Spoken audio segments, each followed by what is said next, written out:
People sometimes ask whether science and Christianity are at odds with each other. And I think that all depends on what you mean by Christianity. If by Christianity you mean that there is a creator and designer of the universe who is perfectly good, who has revealed himself in the history of Israel, and especially in the person of Jesus of Nazareth, whom he raised from the dead to attest to his personal claims to divinity, then I see no conflict whatsoever between Christianity and modern science.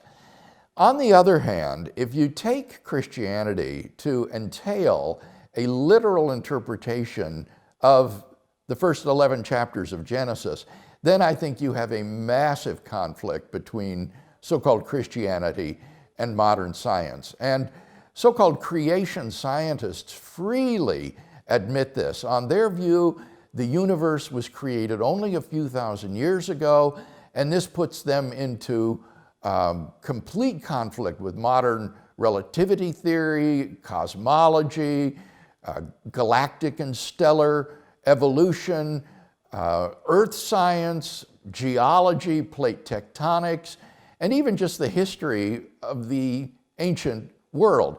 So on a literal interpretation of Genesis, you have a massive conflict between science and Christianity. And that forces then, I think, a very difficult choice. Either you reject Christianity or you reject modern science. And that's a choice I would rather not be faced with. And I don't think we have to be faced with such a choice. I think there are indications in the text of the Bible itself that the Bible permits non-literal interpretations of these chapters so that we're not committed to a radical revisionary view of the world such as you have in creation science.